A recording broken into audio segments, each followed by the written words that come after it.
folks, coming up on Roland Martin Unfiltered for Monday, April 15th, 2019. Of course, you see me wearing the number 42 jersey of Jackie Robinson. Today is Jackie Robinson Day in all of Major League Baseball. Every player playing today will be wearing number 42 in honor of the first African-American to break into Major League Baseball. I will explain to all of you why we need to change our language related to Jackie Robinson when it comes to Major League Baseball and how we should not be denigrating the Negro League. Wait until I explain that on today's show. Also, folks, looking forward to 2020 campaign. Donald Trump brings out the hated anti-Muslim playbook and bashes the freshman congresswoman from Minnesota, Ilhan Omar, a Muslim woman, a member of the Congressional Black Caucus, and of course, he doesn't care if she gets death threats. We'll unpack all of that. Now, Trump's attempts to discredit the courts in America is a typical move by a dictator. A black federal judge provides a powerful rebuke. Trust me, you want to hear what this brother had to say. Students at Georgetown University voted late last week to pay into a fund for descendants of slaves sold to shore up the university's finances in the 19th century. We'll talk to one of those descendants. And a black sixth grader body slammed to the ground by a school cop in Florida. Authorities say it was appropriate behavior, yet when you see the video, you probably will say, hell to the no. And Fox News' Laura Ingraham makes fun of the memorial for the late rapper Nipsey Hussle, then criticizes a video she thinks he's made. She was lying. And could urban violence against African Americans cause PTSD in our community? The psychologist says yes, and they're here to tell us why. And of course, Tiger Woods won his 15th major golf championship yesterday, the first time in more than a decade, setting records all across television. I'll break it down for you, folks. It is time to bring the funk on Roland Martin Unfiltered. Let's go. He's got it. Whatever the biz, he's on it. Whatever it is, he's got the scoop, the fact, the find. And when it breaks, he's right on time and it's rolling. Best believe he's knowing. Putting it down from sports to news to politics. With entertainment just for kicks, he's rolling. It's on go, y'all. It's Roland Martin, yeah. Rolling with Roland now. He's funky, he's fresh, he's real, the best, you know he's Roland Martin now.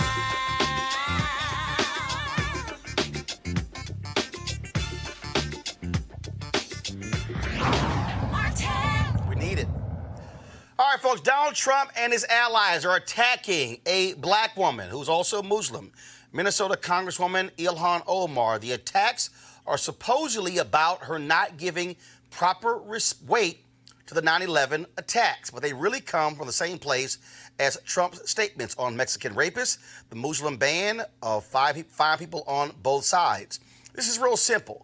This is all a plan by Donald Trump to get white folks hyped and angry at people of color. They are not happy with demographic changes in America. This is all about white fear. And if Trump's tweets increase death threats to Omar, that's simply collateral damage, and he does not care. Because in 2020, he plans on running the same campaign he ran in 2016. All about fear. What Donald Trump and the GOP are doing, they are simply trying to trash any person of color in order to stoke their largely white base. Constant attacks on Congresswoman Maxine Waters. Constant, in fact, she has caused 4 white supremacists to go to jail for death threats against her. Constant attacks against New York Congresswoman Alexandria Ocasio-Cortez. Constant attacks against Ilhan Omar. What he wants is the Democratic Party to also trash them. Some Democrats have been doing that, denouncing Omar. Others also denounce Trump. It plays right into his hands where he wants Democrats challenging one another and firing one another. A number of Democratic presidential candidates have come out in support of Omar, and many people say his actions are shameful. Nancy Pelosi, the Speaker of the House, she also said that she is looking at security procedures to ensure that Ilhan Omar, has the proper protection. She has, of course, condemned this as well. And so Donald Trump sent a video out, again, trying to link her to 9/11. I'm going to play it for a reason, because this is not about amplifying what Donald Trump did. What this is about is getting you to understand what is at play here.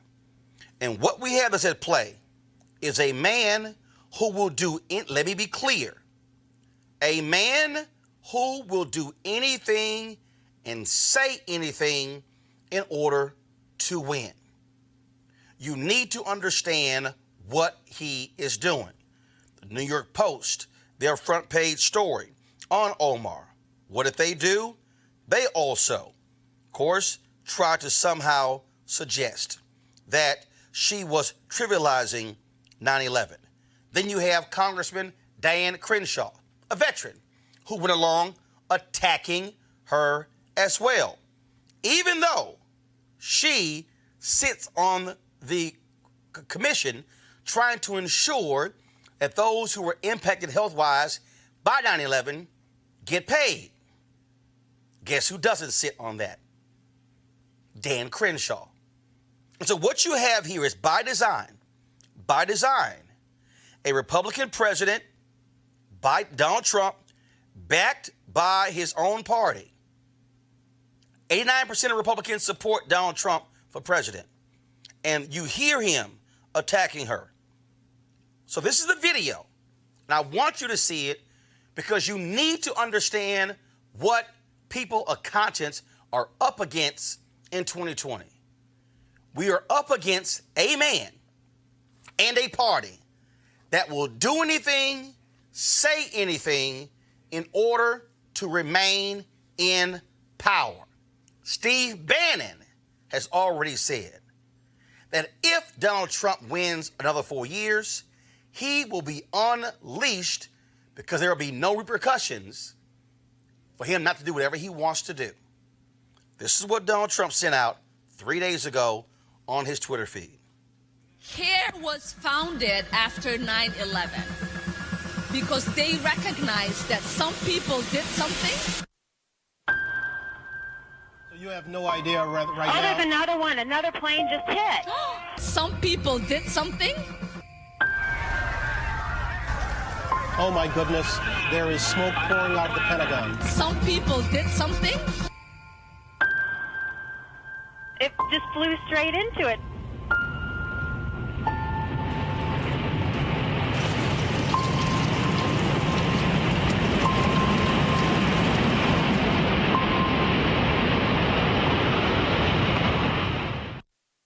CARE was found. 94,000 retweets, 256,000 likes. Let's go to my panel.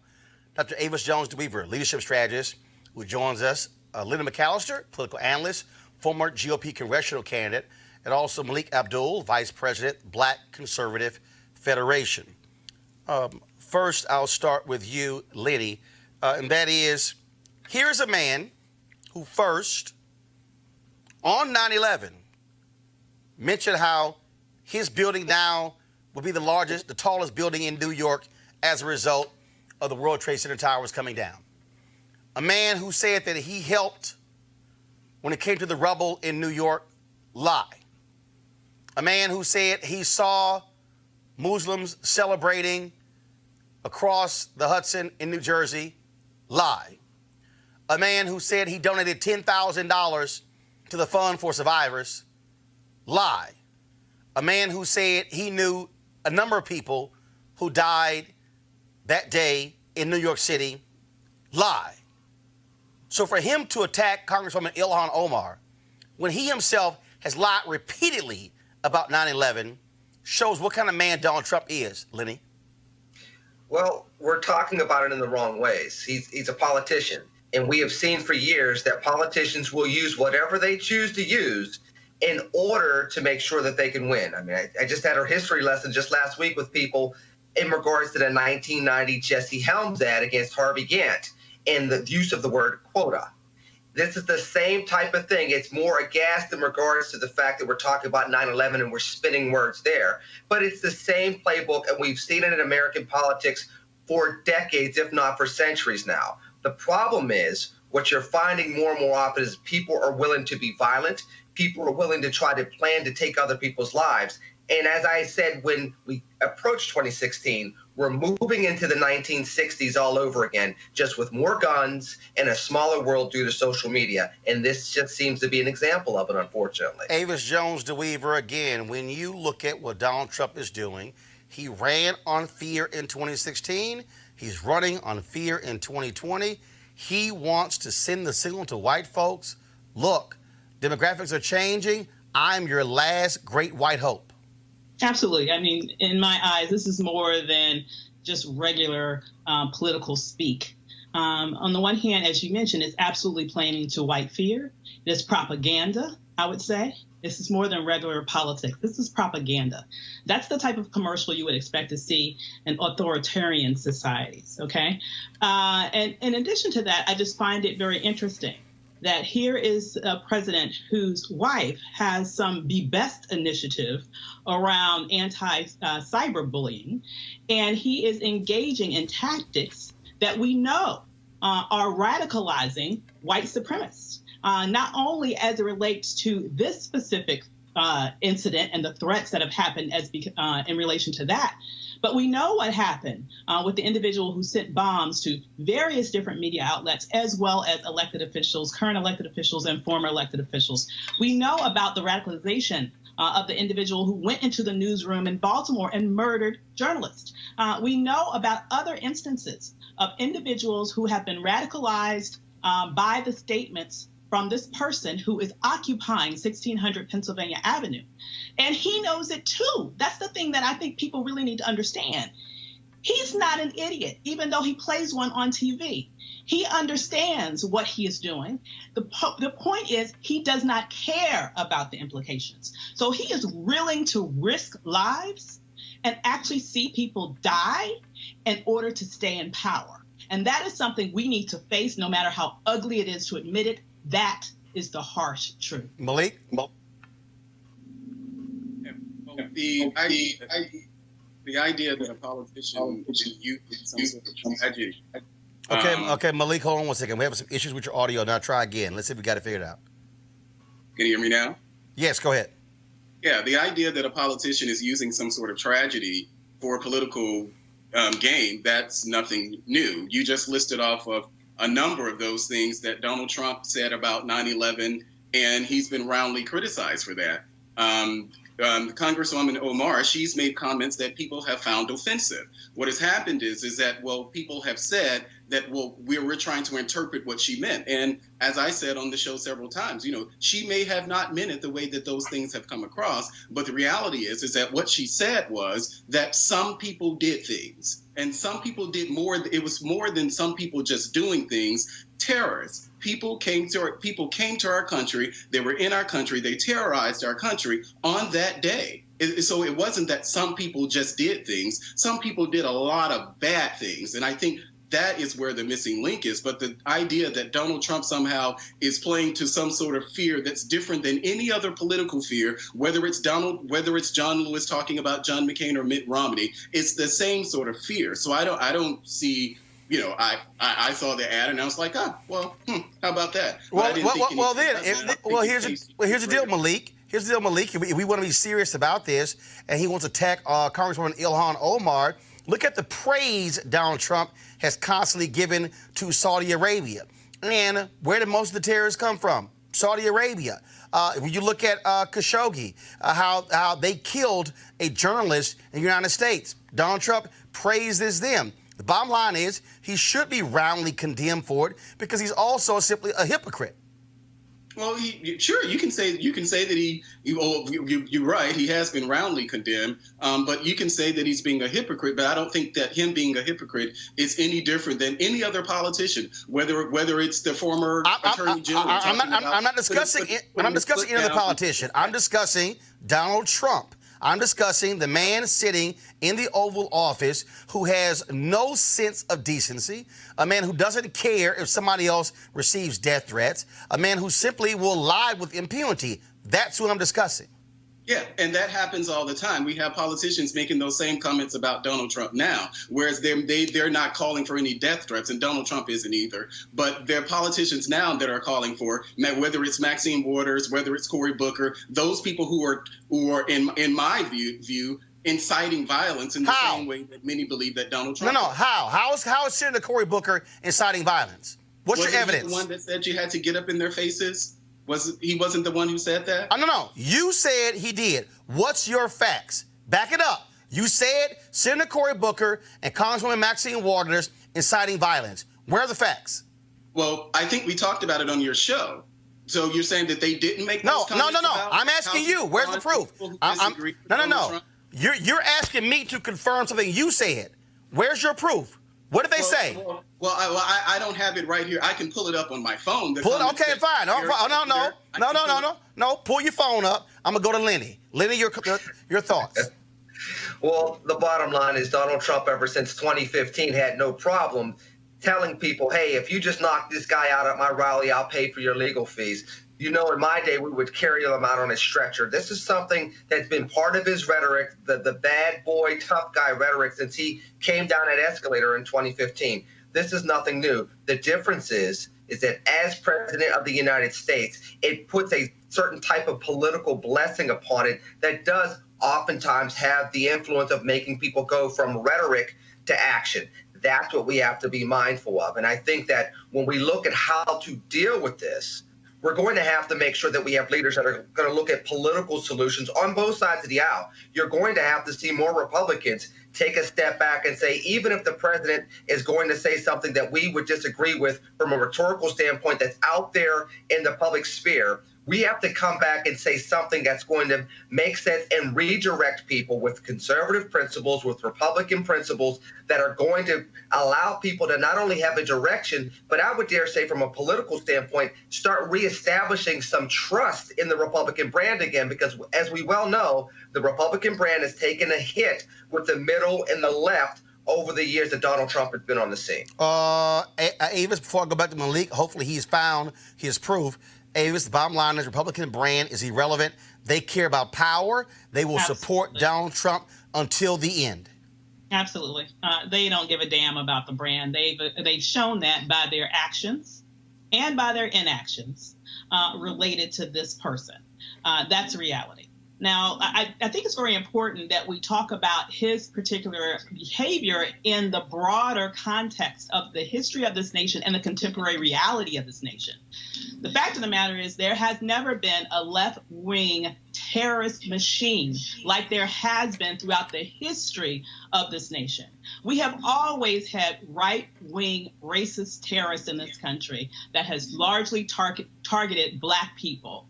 And it has expanded over the years, and other people, but primarily Black people. And we know now that ever since this person started running for office, I mean, this begins even during the campaign, we saw the statistics shows that there has been an increase in membership in right-wing racist and I would argue terrorist organizations.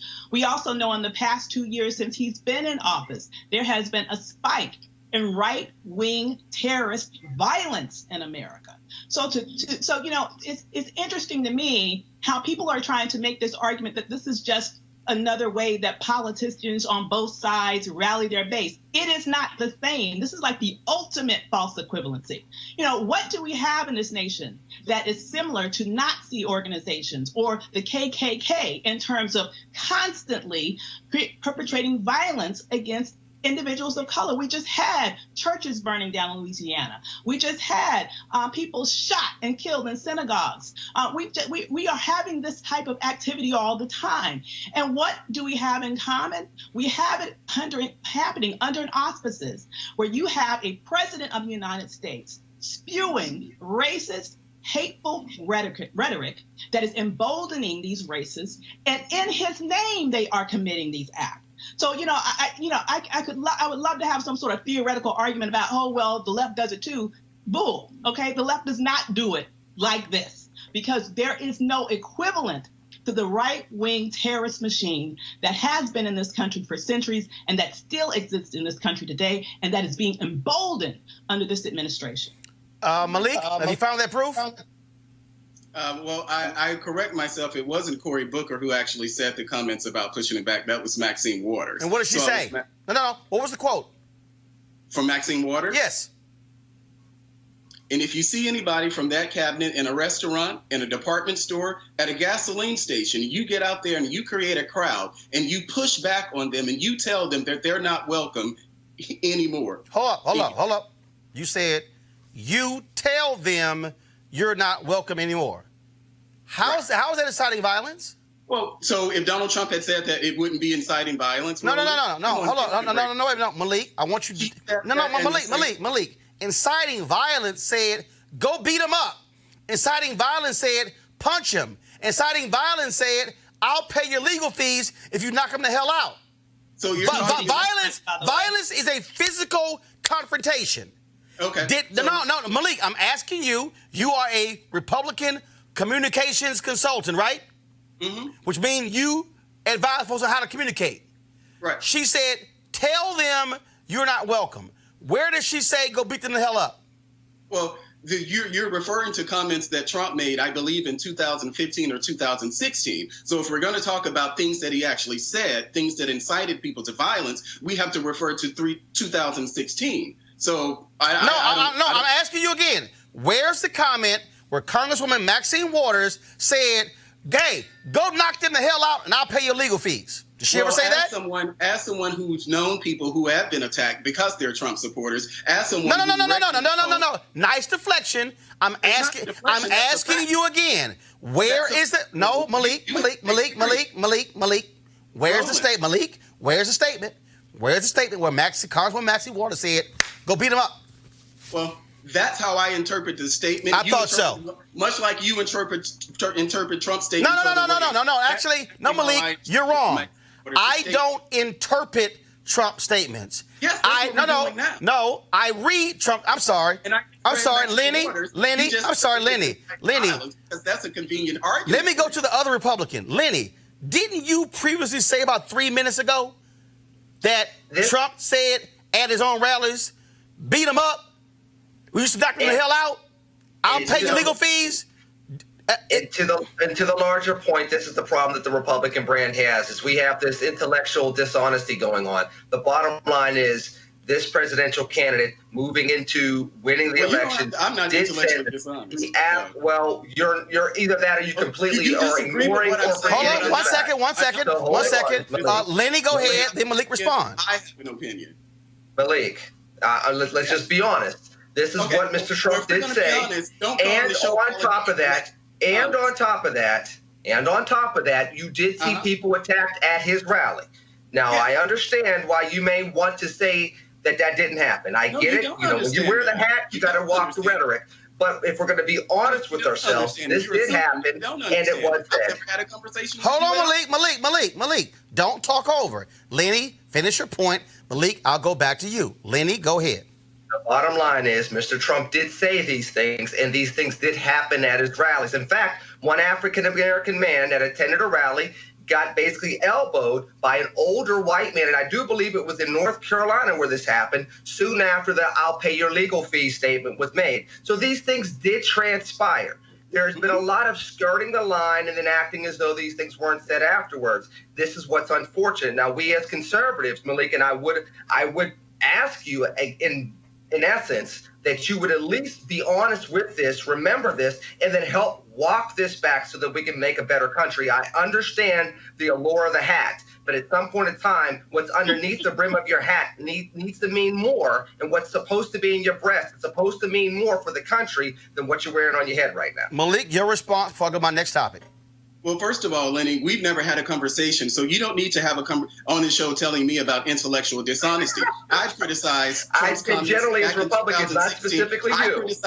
Well, now it's my time to talk. So I criticized Trump for those comments in 2016, 2017, 2018, and I can criticize them now. I can walk in true garments at the very same time. So I don't need you to tell me or make any comments about what you think is under my head. You don't get to make that decision for me. I've criticized Trump. I need you to go back and look at the previous shows that I've been on in Roland where they've actually made those type of comments. So you can have an opinion about what you think about me, but the facts are on my side. You don't know me. You haven't had a conversation with me. I'm listening to you, child of God. I'm listening to you. On the show, you need to actually go and check the facts and stop making assumptions based on things that you think. You don't know anything about me to make those type of comments. Well, here's what we do know. What we do know is Donald Trump is doing his best to change the federal court system. He is constantly attacking the federal judiciary. And he was taken to task by federal district court judge Carlton Reeves, who was appointed by President Barack Obama 9 years ago to the Southern District of Mississippi. Now, Carlton issued decisions protecting the rights of women and minorities. He was awarded the Thomas Jefferson Foundation Medal in Law. In his speech, he defended the judiciary against Trump and the Republican majority in the U.S. Senate. Here is a portion of his fiery speech. When politicians attack the courts, it's dangerous, political, and guilty of egregious overreach. You can hear the Klan's lawyers assailing officers of the court across the South. When leaders chastise people for merely using the courts, you can hear the Citizen Council hammering up those names of those black petitioners there in Yazoo City. When the powerful accuse the courts of opening up our country to potential terrorists, you can hear the Southern Manifesto's authors smearing the judiciary for simply upholding the rights of black folk. When lawmakers say we should get rid of our judges, you can hear segregationist senators writing bills to strip our courts of their power. And when the executive branch calls our courts and their work stupid, horrible, ridiculous, incompetent, a laughingstock, and a complete and total disgrace, you can hear the slurs and threats of executives like George Wallace echoing into the present. I know what I heard when federal judge was called very biased and unfair because he is of Mexican heritage. When that judge's ethnicity was said to prevent his issuing fair rulings. When that judge was called a hater simply because he is Latino. I heard the words of James Eastland, a race-baiting politician empowered by the falsehood of white supremacy, questioning the judicial temperament of a man solely because of the color of his skin. I heard those words, and I did not know if I was in 1967 or 2017. This false seed is being sown across this country, from Mississippi to Virginia. I know because I'm here. The proof is in my mailbox. In countless letters of hatred, I've been called a piece of garbage, an arrogant, pompous piece of and you fill in the rest. This may not be appropriate for children. A disgrace, an asshole who will burn in hell, and the embodiment of Satan himself. One person has even told me that he has prayed that God will give me complete discomfort. The deliverers of hate who send these messages aim to bully and scare judges who look like me from the judiciary. And so they share an aim with those who use whips and ropes and trees against my ancestors, scrubbing the black experience from our nation's courts. This administration and a bare majority of the Senate walking arm in arm and not stumbling unaware towards a homogeneous judiciary.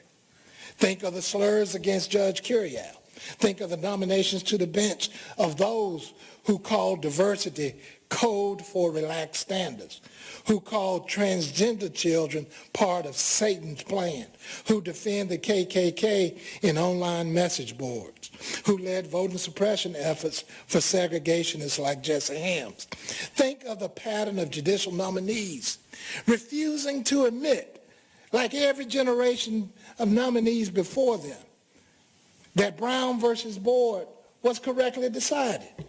That same Brown which led to Alexander versus Holmes, which breathed justice into my segregated streets there in Yazoo City, as if equality was a mere political position. Friends, students, let it be said that equal protection of the law is not a political position. It is enshrined in our Constitution.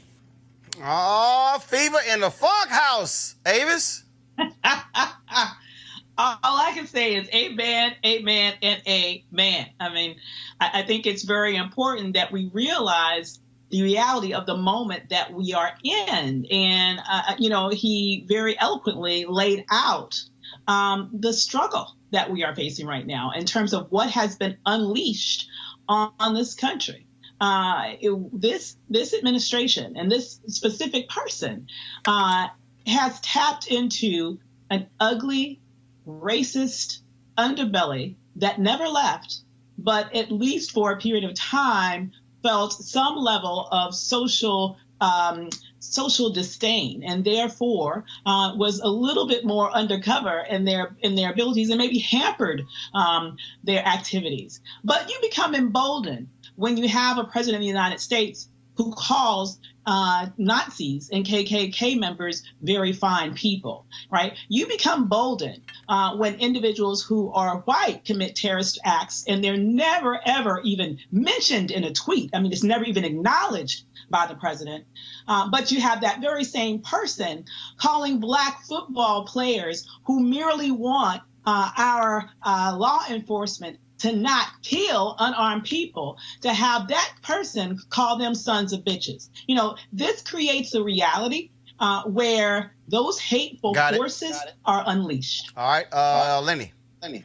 Well, I think one of the things we have to look at, too, as the judge said towards the end of his remarks, is going back to the Constitution and having that level playing field where adjudication from the bench is not politicized. Every single president tries to put their stamp on the courts, and that's what you're seeing with this president. Now, if you have more extreme views, you're going to see more extreme nominees. If you have control of the Senate, they're going to be nominated and then they're going to be confirmed.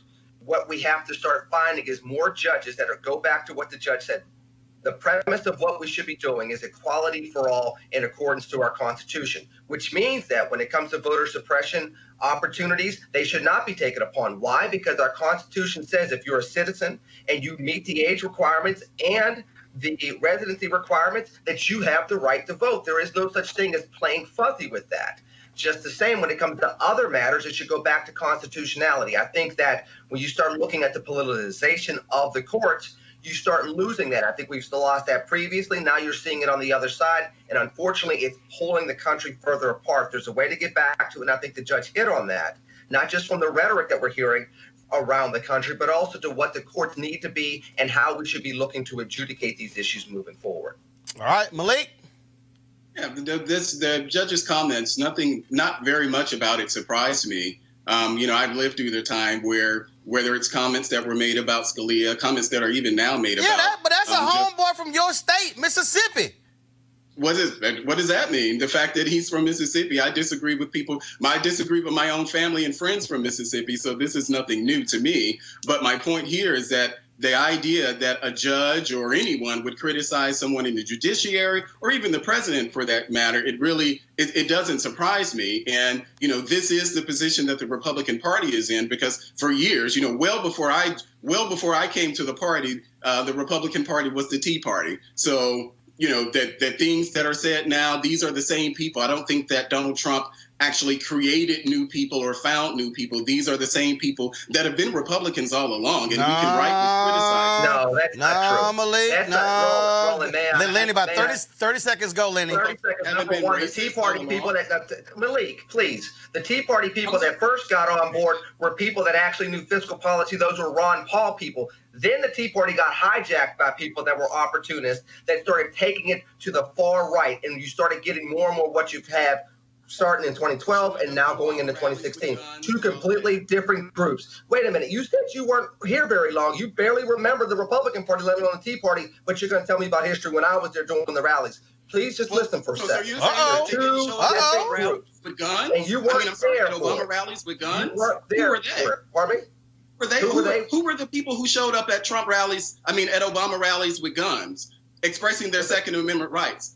Who were they? Those people were not Tea Party people. Those people were reactionary people that were upset on the night of the election in 2008. Now, I know you probably were still in high school when that happened, but I was around Andrew Media at the time. That was right at the election. It was in Raleigh, North Carolina, at the campus of North Carolina. Hold on, both of you can't talk. Lenny, go ahead. These were other places where this happened in 2008, where they went around saying, well, I know he got elected, but we have to let him know who's boss. That's what the rhetoric was in November 2008, December 2008, going into the inauguration in January 2009. Hold on, Malik, just real quick. When did you join the Republican Party? In 2016. Lenny, how long have you been a Republican? I've been a Republican since 2004. Been doing this live and nationally for over 10 years. Okay, that's all I got. That same party showed up. All right, I'm just checking. That same party showed up with those guns at the same rallies. This is not after Obama was elected. This was when he was campaigning. And I know because I supported him during that time, and I had a real problem with the fact that the members of the Republican Party decided to express their Second Amendment rights by showing up at Obama's rally. I got you, but I got it, Malik.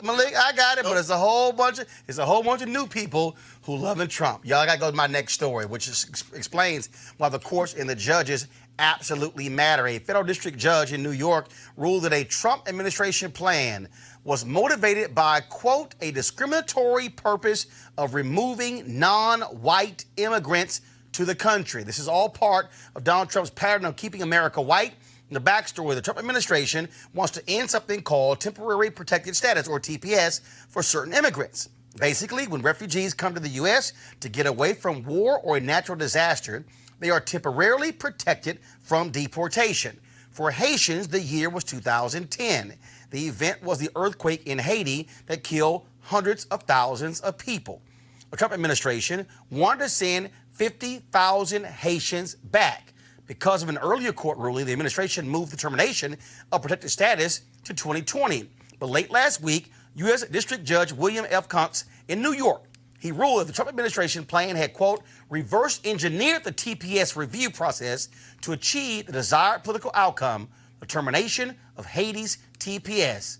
I keep telling y'all, this is about white fear of a changing America. Speaking of Trump and the issue of racism, the Trump administration refused to appoint someone to the UN Committee on the Elimination of Racial Discrimination. Now, there was an American on the panel, Gay McDougal. She was expected to be renominated. She had originally been nominated by President Obama. She had criticized Trump. So at the last minute, the White House killed her nomination, and they failed to nominate anyone to replace her. So now, the United States will not have a representative on the UN Committee on the Elimination of Racial Discrimination. What a shock. What a shock. All right, folks, let's talk reparations. Students at Georgetown University here in D.C. overwhelmingly approved a plan to have every student pay a little more than $50 a year for the reparations to the nearly 4,000 descendants of 272 African slaves that Georgetown sold in 1838 to boost the university's finances. The referendum is not binding on the university, and so far, we do not know that Georgetown's administrators will agree to collect and disperse the money. Joining us now is one of the descendants of those 272 slaves, Sherilyn Branch, who is also the vice president of the GU 272 Descendants Association. So, Sherilyn, what do you make of these students, their decision? Well, obviously, this was a student referendum and has nothing to do with our organization per se, but I am thankful that students chose to do what students have always done, and it is abide by the truth on college campuses from the 1900s. And so we can clearly see that they've made a decision to provide $27.20, close to the $2.72 for the number of descendants. And I think it's important for us to understand and recognize that they had a right to vote and to have that referendum, irrespective of what the university might feel. This was a student-led referendum. And obviously, with this very issue, the reality is the selling of those slaves is what kept Georgetown University alive. And of course, the decision was made to say that any descendants would be allowed to be able to attend Georgetown, I believe, for free. What more should be done? Well, certainly the free part is not necessarily true. They are to be treated, if a student is able to get into Georgetown, they're to be treated the same as a relative of a person or a person who has already gone to Georgetown in their family. So it's a very different understanding from just being free. All right. So what are you asking for more? What else do you want to be done? Any other things that you're asking for? Well, of course, certainly we want the university to tell the truth. We want the university to atone for what it did to our ancestors. And it's not just Georgetown, obviously. There are many other universities who have had the same kind of slave past in order to build the university or to keep the university open. And in Georgetown's case, that money, $115,000 at the time, is what kept the university open. So we believe that because slaves built Georgetown University, it owes its past, its present, and its future to the lives of slaves who helped build the university and help keep it afloat. All right, Shirley, we certainly appreciate you, what you're doing, joining us on the show, and then we hope you can get all you want. Well, thank you. It's not just about us. It's about the story and the truth and racial healing and reconciliation regarding the slave past of these United States. All right. So well, we appreciate it. Thank you so very much. Folks, something that's born out of slavery, that is police departments. And a police resource officer in a middle school in St. Lucie County, Florida, was caught on tape slamming an 11-year-old sixth grader to the ground, a body slam. A school official said the child was disruptive and violent and previously had been caught with a knife. Now, if you give the officer the benefit of the doubt and take all the victim shaming at face value, the question is, was this justified? Press play.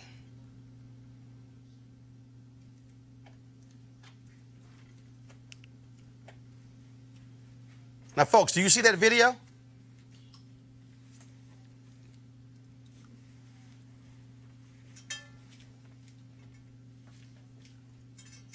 So here's the question. Was it necessary to literally grab him from behind and body slam, lift him up in the air, and perform essentially a wrestling move? The student is now facing charges of assault and disorderly conduct. He was taken to the hospital and left with a Band-Aid. He is getting a mental health evaluation. The officer is still on duty, and the chief actually said, police chief there said, the use of force was justified. Avis, really? Make me extremely angry. It is no justification for this. This was an 11-year-old child who was attacked from behind and assaulted with a body slam onto concrete. And if you ask me, the person that needs a mental health examination is the law enforcement officer and the chief of police, who both apparently think that this type of behavior is okay. We know the studies that show that whites tend to overinflate the age of Black children, that they don't see Black children as children. But listen, they just need to see Black children as human beings in order to see that this is wrong. And the fact that this type of behavior not only occurs, but then is justified by those in authority over that police officer is not acceptable. It's my hope that the community around this incident rises up to say, we are not going to just sit here and allow them to attack our children like this. This cannot go unpunished. Malik, you see that video? I mean, first of all, the young man at some point started to run away. Look, if you watch, the officer could have simply grabbed him and taken him to the ground, but to literally pick him up, lift over your head, and then body slam him to the ground, that is nonsensical.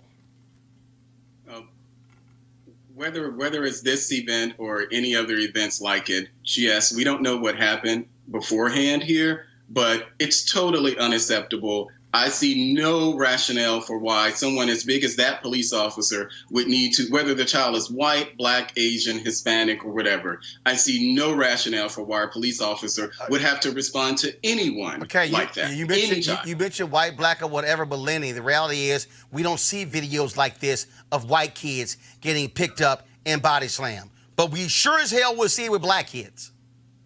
Well, I mean, it takes you back to the classroom with the African-American young lady that had the security guard South Carolina. Exactly. Go after her in the classroom. And it goes back to Avis's point. They overinflate our age, number one. Number two, you always have the rhetoric of it was justified. You know, what people forget is there's one individual in the scenario that doesn't have a fully formed brain yet and won't until the age of 25. And the other person is a paid professional with specialized training to deal with a situation in a classroom, to deal with people that are going to act inappropriately with brains that are not going to be fully deformed until they're 25 years old. And when you see these type of videos and you say, well, you know, the use of force, which is a very sketchy term, the use of force, Roland, could have been tackling the kid to the ground. Yeah. The use of force could have been grabbing the kid and restraining his arms to make sure he can't grab a weapon. So, yes, the use of force may have been justified, but that on video was not justified. And that's where people need to call folks out on this and say, look, we always say the use of force is justified, thinking that we have to go from 0 to 100, and then thus the use of force against us, often in a deadly fashion, ends up being justified, ends up not being prosecuted, and ends up continuing going on in America. That's where we have to start pulling everything out and saying enough is enough is enough. All right, folks, let's talk about this Fox News. Laura Ingraham was joking about the death of Nipsey Hussle. Yeah, it actually happened. She ran and criticized a video of a Nipsey Hussle rap. She did, of course, criticize Minister Louis Farrakhan for confusing Nipsey Hussle with comedian Nipsey Russell. Well, guess what, y'all? People in glass houses should not be throwing rocks. Press play. All right, yesterday in L.A., thousands lined the streets to say goodbye to rapper Nipsey Hussle. Now, this dear artist recently released a song called FDT. F Donald Trump. Donald Trump. Yeah, Donald Trump. Yeah, Donald Trump. Yeah, Donald Trump. Yeah, Donald Trump. Okay, now that's a very creative refrain. Very catchy. Very catchy. Irving Berlin, look out. Is it? It all began and ended with Irving Berlin for you, didn't it? Yeah. So the refrain, the chorus, it goes on and on. Is that related to the lowest unemployment ever, basically, for African Americans? But at Hussle's funeral, Laura, the less than holy religious figure, Louis Farrakhan, rose to offer a reflection. Now, nice. It's always a good idea, before you give a eulogy, to know the name of the deceased. That helps, which in this case was Nipsey Hussle. The spiritual life of Nipsey Russell. I thank Nipsey Russell. I said it right. Russell. Now, for those who might not remember, this is 70s comedian Nipsey Russell. I loved him. The young people are very different today, and there's one sure way to know. Yeah, we gotta wrap. Kids used to ask where they came from. Now they'll tell you where you can go. Oh, my God. Oh, my God. Was that a match game? It was match My game. grandmother loved that. Brett Match Summers, game. come on down. Wasn't he on Hollywood Squares and on The Love Boat? I have to say, after that, I love Nipsey Russell. Nipsey Hussle, may he rest in peace. God bless. Hey, Laura and the no-name white dude next to you. The problem with y'all, that video was not Nipsey Hussle. It was Compton rapper YG. Now, Nipsey Hussle was featured on it, but he wasn't even shown in the clip. Hey, Laura, next time, can you learn to Google? And also, there's a thing called song lyrics. It'll show you actually the name of the artist. So you might want to check that out. So again, to say that the video was Nipsey, well, you're actually wrong, but it's no shock there. There were thousands of people who turned out for Nipsey Hussle's funeral. Took place on Thursday at the Staples Center in Los Angeles. People are still reeling from his death. Rapper My Son held an event on Sunday dealing with the whole issue of black men losing their lives to violence. So the question then becomes, how do we deal with this? The death of Nipsey Hussle happens all across this nation where African Americans are shot and killed. You have kids who are going to school every single day who are dealing with the reality of violence in our community. Significant exposure to a level of violence that we frankly have not seen before. Does that mean that we are experiencing trauma, PTSD? And how do we deal with that? And how do we move forward? Well, clinical psychologist Dr. Nicole Alford joins us right now. Doc, how you doing? Well, how are you? Doing great. So many people, of course, have been just outpouring. Folks going by his store. They've been offering, of course, placing flowers and candles and things along those lines. And you see other artists and others, grown men who were crying as well. So how do we confront this and deal with it when we have people who, frankly, see this literally every day of their lives? Yeah, so I think we do what we're doing at this point in time, which is to grieve collectively. I think that's the first step that we have to do. I think secondly, we have dialogues like we're having now. We open up the dialogue.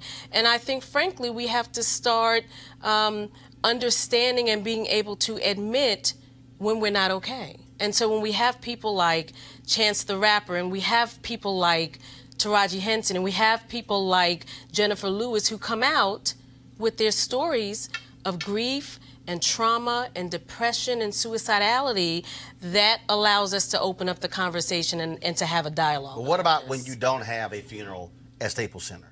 What about that nameless, faceless young brother or sister who is shot and killed, who is a student, and then you have kids who we expect to somehow go to school the next day and still learn and act as if essentially nothing ever happened. Yeah. I mean, look, others can take time off to grieve. If you're a student, you can't do that. And then in some places, they're dealing with multiple shootings, multiple deaths in a school year. So I think one of the, if there is any positive that can come from this, again, it's the opening of the dialogue. I think the one thing that the 2016 election taught all of us is that our vote is our voice, and our voice matters, and it counts. And so I think we mobilize as a community. I think that there not only is strength in numbers, but I think certainly when you are dealing with emotional issues and psychological trauma, grief, depression, one of the ways to help come out of that is to get out of yourself and to mobilize and to take some type of action, a positive action. And so we begin to mobilize as a community. We have these dialogues, right? And we begin to plan. I think that's how we start. Also, when we talk about this level of trauma, we also have to confront, I fundamentally believe, with what does happen to black men. The stories that we hear that the brother who allegedly shot and killed him, caught on videotape, felt that Nipsey was disrespecting him. And I was talking to a rapper last week, and he said, look, there's three things you don't say to a brother in the hood.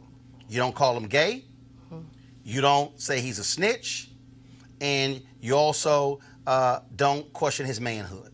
He said that will set a guy off who can go from peace to wanting to kill you. Right.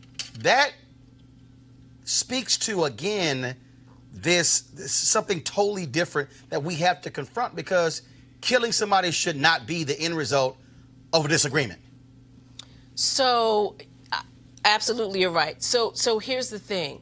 I think that when you are traumatized, I think when there is no safety, not outside of your community, and certainly not within your community, I think when you live in a war zone, you become angry, you become aggressive, you become hyper aroused and hyper vigilant, and there is no channel for those emotions. There is no outlet for that. And so again, I think as a community, we have to start having conversations, right? So we need to start having conversations about why there's so much violence in our community. That's a conversation that I believe we need to start having, right? We can't excuse that. That wasn't police on black violence. That was black on black violence. And so this type of a conversation absolutely will open up that dialogue. It will allow us to have that dialogue in a safer space, whereas maybe pre his death, we wouldn't be able to have it. We wouldn't be able to hear it. All right, real quick, where can people get some online resources to deal with this whole issue of trauma and PTSD? So people can, of course, go to my website at www.thegooddrnick.com.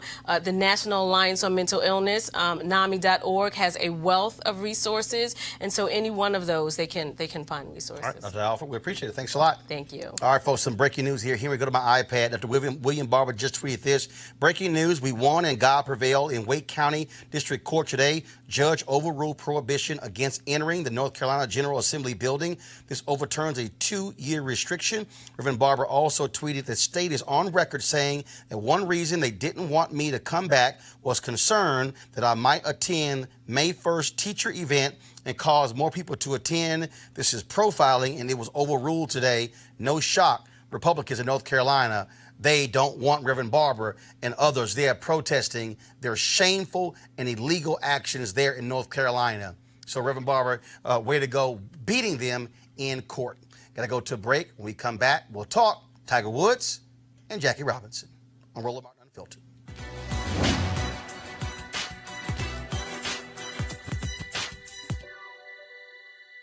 A life is not more important than others, except in the impact it has on other lives.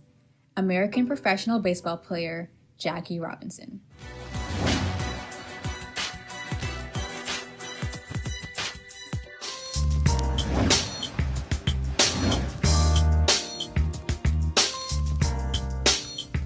All right, folks, our school of the day is Talladega College. Talladega.edu is the website. Notable graduates include Nikki Finney, Arthur Shores, Margaret Bush Wilson, Winona Lipman, and more. If you want to support Talladega College, go to Talladega.edu, Talladega.edu. And, of course, they were founded in 1867. So we certainly appreciate your support of them, our HBCU Giving Day University. All right, folks, calling all HBCU alumni, students, and leaders, enter the Ford Motor Company HBCU Mobility Challenge and win $25,000 for your school. Building on their long-term support of HBCUs, Ford is looking to improve mobility in HBCU communities through innovative solutions. The winning program will receive a grant of up to $25,000 to implement the proposal. The deadline to apply has been extended to April 15th. That is today. So go to fgb.life for more information to apply. I'll say go to this website today. Don't wait. Tomorrow it's too late. So go to fgb.life for more info and to apply. And remember, Ford goes further in our community. All right, folks, yesterday, huge win for Tiger Woods, winning his 15th major golf championship. Amazing feat yesterday. Had not won in a very, very long time. He got his first win last year on the PGA Tour in several years, but winning his first major in more than a decade. Wow, a huge deal there. And I want to go to my panel real quick here. Lenny, I'll start with you. It's amazing. You got all the people on social media. Oh my goodness, you know, Tiger not black. He cheated on his wife. He played golf with Trump. But the reality is, people, whether you like him or not, or his personal life, he's still one of the greatest golfers in history, and people love a great story. I say this as a Pittsburgh Steelers fan. We go through the same thing with Tom Brady. You can say whatever you want about Tom Brady, but he's the greatest of all time at the quarterback position.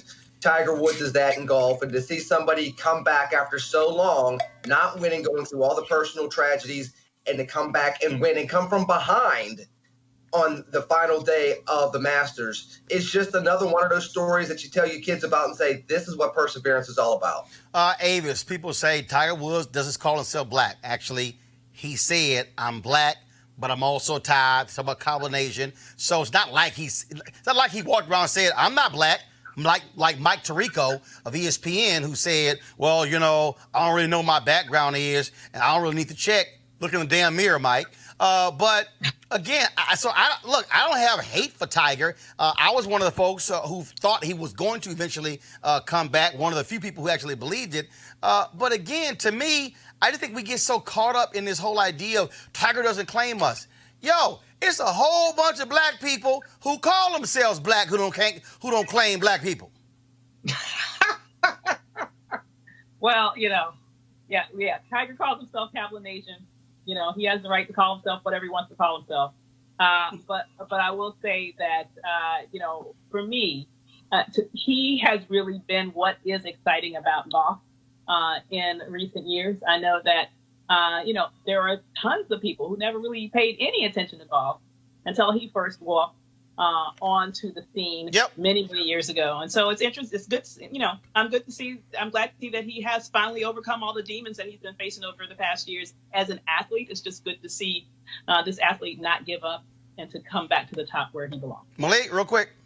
People have been saying this about Tiger for years now, so it's not surprising that they're saying it now. I'm extremely happy for him. I'm glad that he's doing it. I'm one of those who started watching golf because of Tiger, just like I started watching the tennis because of Serena and Venus. So, hey, I'm here for the Wakanda magic any and every day, whether it's Kablasian, whatever magic or not. Proud of you, brother.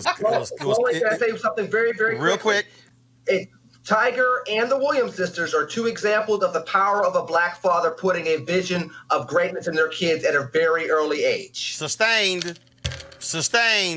All right, so again, you know what the hell? I'm going to wear my red Nike shirt tomorrow in honor of Tiger. Now, I don't give a damn if you don't like it. Look, and also, let's be real clear, I ain't played golf because of Tiger. I played before Tiger, but I still enjoy watching him versus some of those other boring people. All right, y'all, the Pulitzer Prizes were announced this afternoon. The New York Times and the Wall Street Journal won prizes for reporting on Trump scandals. There are a ton of them. The Journal for revealing the porn star hush money payments, and the Time for uncovering a decades-long tax evasion scheme by the Trump family. Malik, the staff of the Advocate newspaper in Louisiana, they won for reporting that ended the practice of not requiring unanimous jury verdicts in Louisiana, a practice meant to blunt the impact of one or two African Americans on a jury. Black winners include Brent Staples, an editorial writer for the New York Times for his work on racial justice. Darren Bale, the brother, won for editorial cartoons. He also writes and illustrates the comic strips Canterville and Rudy Park. Also, Jackie Sibley's jury for her play Fairview, which examines race and privilege in America. Aretha Franklin got a special citation for her indelible contribution to American music and culture for more than 5 decades. 2 books about African Americans also won, a biography of Frederick Douglass and also The New Negro, The Life of Allen Locke, who was hailed as the architect of the Harlem Renaissance. So look at that. Black folks winning golf tournaments, tennis tournaments, and winning a hell of a lot more Pulitzer Prizes. All right, folks, today is April 15th. A lot of y'all know that's tax day, but it's also Jackie Robinson Day in Major League Baseball. All players across Major League Baseball today will wear the number 42. It is retired all across baseball. Only 2 people have had their numbers retired by an entire league. Number 99, Wayne Gretzky in the National Hockey League, and Jackie Robinson, number 42 in Major League Baseball. Now, here's what happens. Okay, first of all, you see me wearing the jersey. Oh, by the way, if you have a Jackie look, this is the back of my jersey. Y'all see number 42, no name. If you got a Jackie Robinson jersey with his name on it, wrong damn jersey. He never had his name on his jersey. Spike Lee said, get the real damn replica and don't get one with your name on it. And so you might be wondering why I got why I'm not wearing my Houston Astros 42. I appreciate the Astros sending me a number 42 jersey, but they put Martin on the back. I ain't wearing that. It's in the house, but I ain't wearing it. So I'm wearing the Jackie Robinson jersey. So here's the deal. Every year we talk about Jackie Robinson on this day or any time else, folks always say, Jackie Robinson, first black Major League Baseball. Jackie, show what we can do. No. When we do that, we are denigrating the black ball players who were Major League ball players in the Negro Leagues. Now, Jackie Robinson was the first black player in the modern era. It's not as if black folks didn't have talent. Oh, we always had the talent to play in Major League Baseball, but it was the color of our skin that kept us out of Major League Baseball. What Major League Baseball meant wasn't that it was the professional of all professional leagues. What it meant was they had better stadiums, better travel, better pay, better field conditions, better lighting, better uniforms, because white folks control all the resources.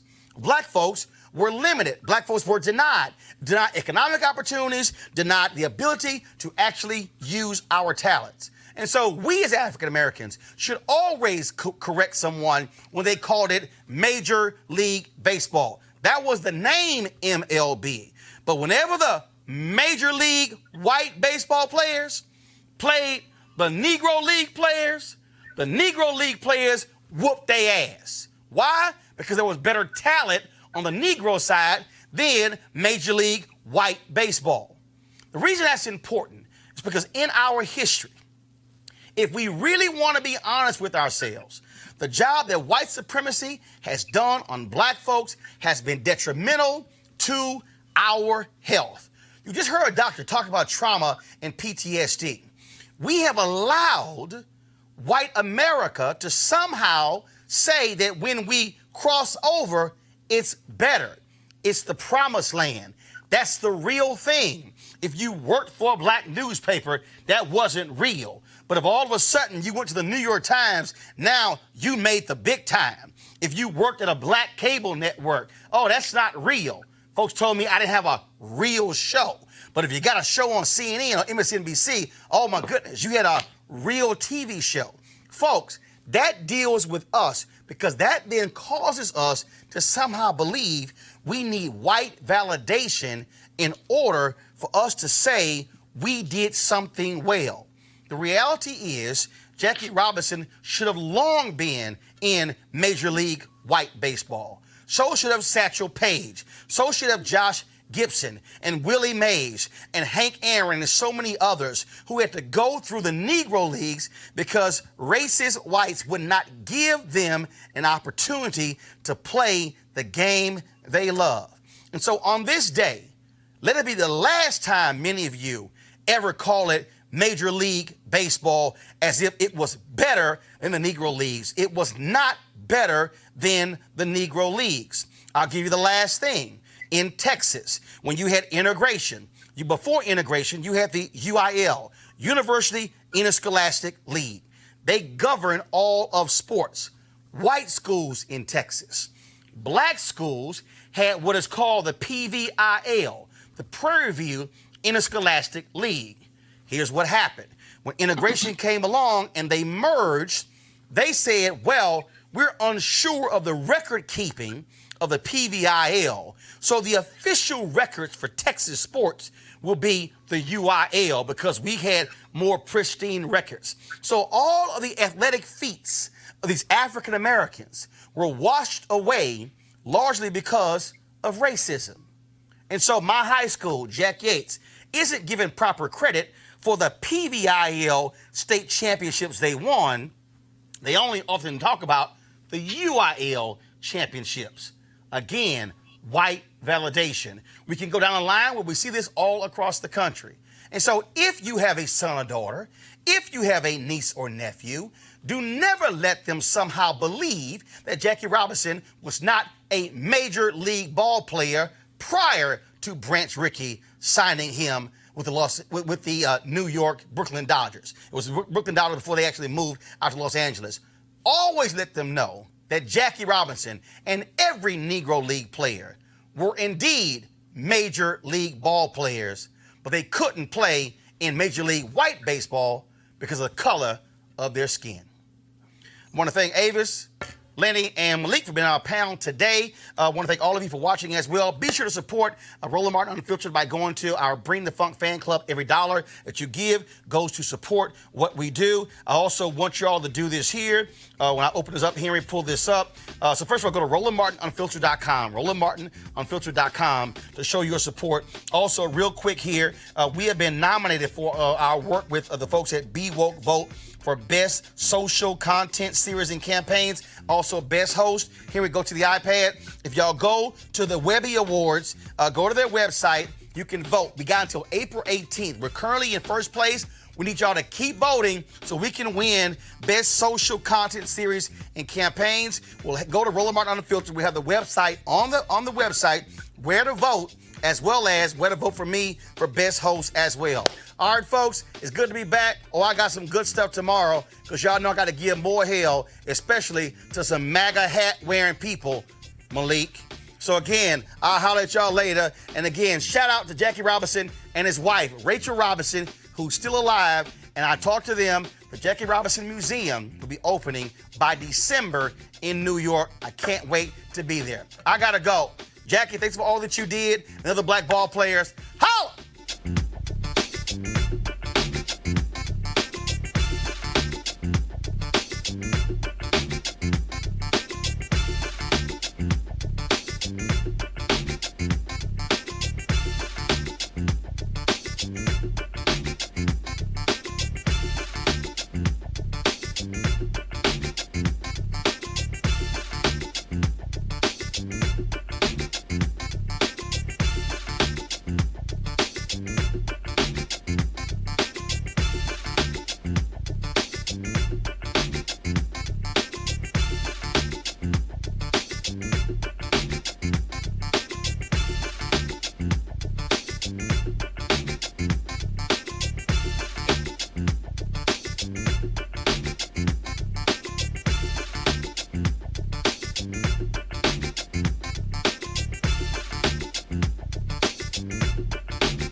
I want you to like, share, and subscribe to our YouTube channel, youtube.com/Roland S. Martin. And don't forget to turn on your notifications. You want to support Roland Martin Unfiltered? Be sure to join our Bring the Funk fan club. Every dollar that you give to us supports our daily digital show. There's only one daily digital show out here that keeps it black and keep it real as Roland Martin Unfiltered. Support the Roland Martin Unfiltered daily digital show by going to RolandMartinUnfiltered.com. Our goal is to get 20,000 of our fans contributing $50 each for the whole year. You can make this possible. RolandMartinUnfiltered.com. Hey fam, want to check out Roland Martin Unfiltered, the blackest show on all of digital, cable, and broadcast. Check out our audio podcast. There's only one daily digital show out here that keeps it black and keep it real as Roland Martin Unfiltered. Press play.